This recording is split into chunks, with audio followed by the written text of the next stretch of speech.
that the merchant feels that he needs to get in the Americas depends on how much he had to pay for the goods he brought with him from Europe. If the prices in Europe go up and those goods become more expensive, then he will pass along those increased prices in the Americas in the form of heightened demands for whatever he's bartering for. If it costs him more to buy the guns or steel tools or whatever it is, or that he trades, either directly or through the medium of the slaves, then he's going to ask for more cochineal, for example. Because when he gets back to Europe, he's going to need to have more he can sell to cover the costs of the initial investment and still make a profit. And this becomes, if you imagine yourself as that indigenous person who has to turn over a certain amount of cochineal every month, what you're essentially discovering is that you have to go find more prickly pear cactus and scratch more of that stuff off every month because the price of whatever, textiles or steel, has gone up in Europe. These kinds of linkages actually become extremely important because Europe during this period of time was experiencing prolonged, serious inflation. Why was Europe experiencing prolonged, serious inflation during this period? Precisely because one of the things that they were getting from the New World was bullion.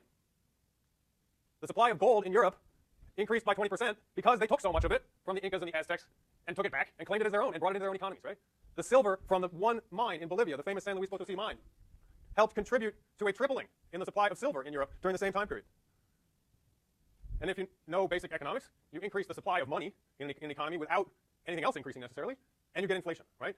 Each unit, each pound or ounce of silver or gold actually becomes worth less simply because there's more money in circulation. So now you have a situation in which the expansion of bullion, the bullion supply in Europe, directly creates the inflation that forces increased extraction of goods from the places the gold and silver came from in the first place. Now, the Spanish had a rule that if you went over to the New World flying under the Spanish flag, sailing under the Spanish flag, and you came back with a bunch of gold, 40% of it belongs to the crown. You had to take 40% of that gold and just give it to the king.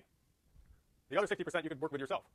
But the Spanish king basically turned around and used that gold either to mint more bullion, more money, which contributed to inflation, or turned around and paid it in interest to the bankers elsewhere in Europe from whom he was borrowing the money to pay for the adventures.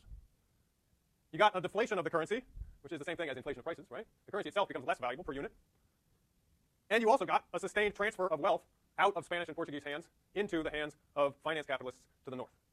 And this directly affects the long-term viability of the Spanish and Portuguese and contributes to their eventual dislocation by the Dutch and the French and the English. Is that all clear? Beginning in the 17th and 18th centuries, the mercantile interests begin to undertake large-scale production of raw materials, especially sugar, based on slavery and plantations. So you start to see a shift. The mercantile capitalists themselves begin to invest in plantations, in other words, investing in productive capital rather than just in goods.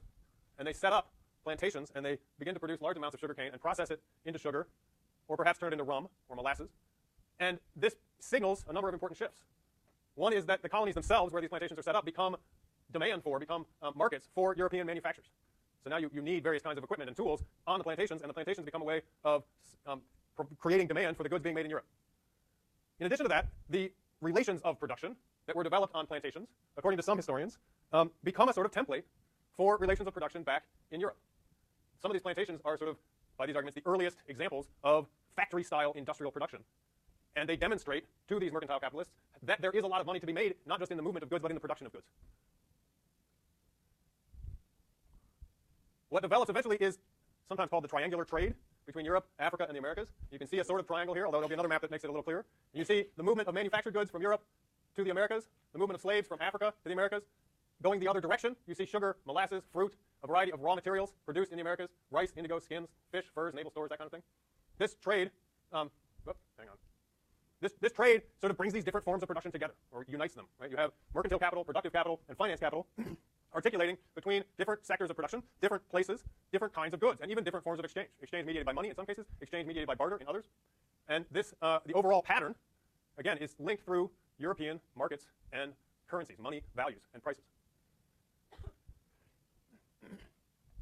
The Dutch have a sort of moment of glory in the 17th century in which they very rapidly grew, expanded, became wealthy, sort of booted the Portuguese and the Spanish to the side, and then were quickly booted to the side themselves.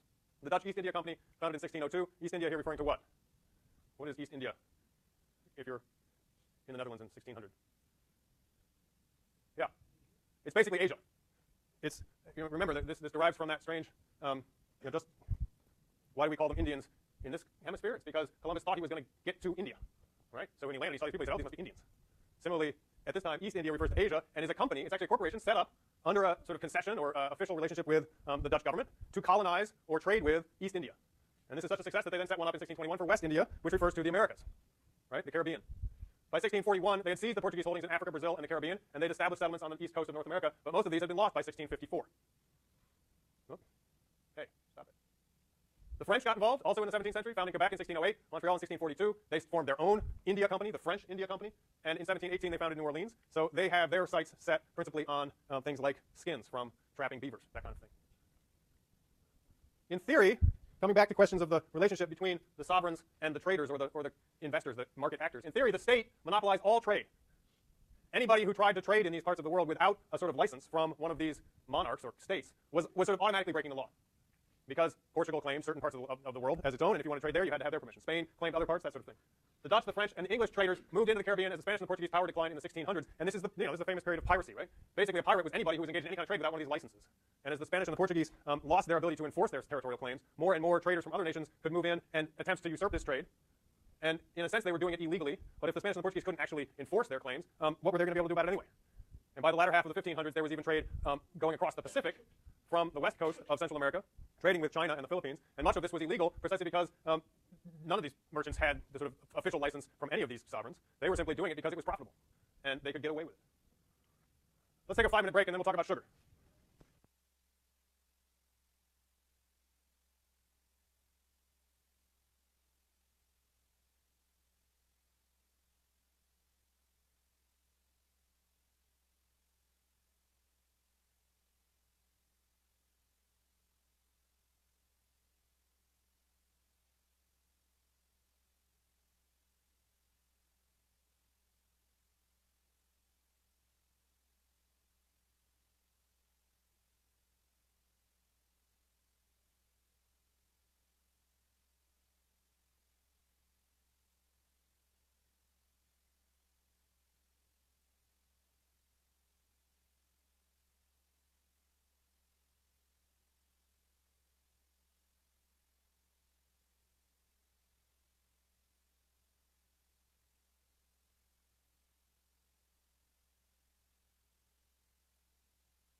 Okay.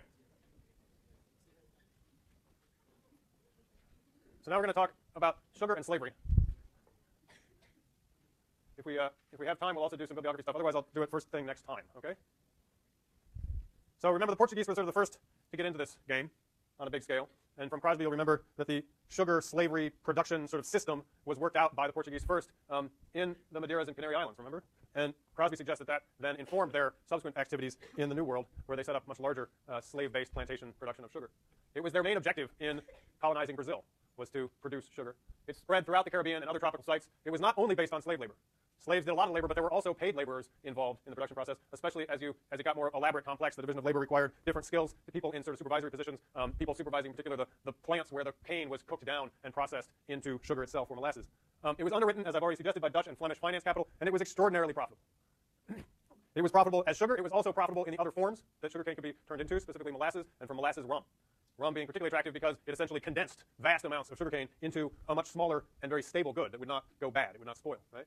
And all of these things could be sold profitably in both elsewhere in the New World, if you want to take it to the Americas, for example, and exchange it for other things there, like tobacco, or for directly sale directly into European markets. And here you get a sense, some images to give you a sense of the kind of production system we're talking about. We're talking about the conversion of large landscapes into monocultural fields of sugarcane that were incredibly labor-intensive to plant and harvest, right, and maintain. It was extremely, slavery, similarly, was very profitable as a form of trade on its own, and it underwrote the establishment and growth of New World production of things like sugar. Remember, 80 or 90% of the Native Americans died as a result of the Great Dying, and this left the colonial settlers with a shortage of labor power. There simply weren't enough people there to run these plantations, and therefore the importation of slaves from Africa met that need and was absolutely necessary for the establishment of these plantations. And as mentioned already, these settlements in turn provided markets for European manufactured goods. So there was kind of a positive feedback developed, economically speaking, between European markets and plantation colonial production. So here we get, this is the simplest depiction of the triangular trade. This is an extremely important and famous concept for understanding the Atlantic economy of this time period, in which manufactured goods from Europe were taken to Africa and bartered for slaves. Slaves were taken to the West Indies and bartered for raw materials, which were in turn taken back to Europe and turned into finished products, right? Cotton and sugar and tobacco could be turned in, could then feed the growing industrial factory base of Europe. The estimated number of slaves taken from Africa, and most of them went to the Americas, during these time periods, and ignore the page number there, I'm afraid. That refers to another book, not one that you have been asked to read. So, 1451 to 1600, roughly 275,000 slaves. In the 17th century, 1.3 million slaves. In the 18th century, more than 6 million slaves. And then finally, in the 19th century, almost 2 million before the slave trade was effectively and successfully abolished. This depicts the where they came from, where they went to, and roughly the numbers involved. You can see the point of origin of the slaves moved somewhat. It actually, there's a better map in a second. It starts more in this area and gradually moves south and east. But you can see Brazil is a major destination during all of these time periods. Spanish America, British Caribbean, French Caribbean. And you see a number into North America, but it's actually small compared to the number that was taken to Brazil. And the sugar plantations, again, were the dominant sort of economic destination for these slaves. The trade itself was dominated by Portugal up until about 1600, Holland in the 17th century, England in the 18th century. England actually outlawed the slave trade in 1807, but that still left France, Holland, and Portugal involved in it through the 1800s. Here's a better depiction of the overall slave trade. Only 5% is estimated to have ended up in the United States, 60% in the West Indies, 35% in Brazil. You can see that these points of origin of the slaves crossed over an enormous area, and an enormous number of different peoples, different political and social and economic systems contributed. And as I said, this sort of moved over time further and further down the coast of Africa. Now, the question can be raised, why was Africa the fulcrum and the source of slaves for this system? It has to do with its location within the global trade networks. And the key point here being that the Eastern Mediterranean was effectively blocked from the Spanish and the Portuguese and the Dutch and the British by the Ottoman Empire. You couldn't sail into the Eastern Mediterranean as one of those nations and attempt to simply start plundering slaves or participating in trade because the Ottoman Empire was in your way and would prevent you from doing this. This blocked both efforts to trade through the Middle East and forced these other European countries to go around Africa to get to Asia because they couldn't get through what would otherwise have been the logical land route to get to places like India. And it also forced them to look elsewhere for markets and for sources of raw materials. Political economic circumstances at the time also contributed to this. We've already hinted at the rivalries and raiding and warfare. This is talking about within Africa. In other words, the peoples of Africa, although there were some organized, unified political entities that we might even call states in parts of Africa, the general pattern was one of very decentralized political organization and cultural organization. In other words, there wasn't big, single, unified political forces that could push back in an organized fashion against all these European traders and incursions. And it was fairly easy for the Europeans to play different groups off of each other and to tap into existing intra-African trade networks in order to get slaves. In other words, there might be people, African people, who were already traders and who traded things back and forth between the coast and the interior, and who encountered these Europeans, discovered that the Europeans had things they liked, they wanted, whether it was guns or tools or other things, and simply integrated the European trade into their existing trade networks within the interior of Africa, becoming middlemen, in effect. And if the Europeans said what they wanted was slaves, well, these traders were perfectly capable of going and getting slaves from the interior of Africa. That was also something that had been known before, not on this kind of scale, but certainly had been known, and they were active participants as middlemen in much of this trade. Processes of accumulating status and wealth contributed greatly to this, right? If these traders, these coastal middlemen, could get things from the Europeans that were deemed valuable for whatever, from a status point of view or a wealth point of view, or which enabled them to be more powerful themselves, like guns,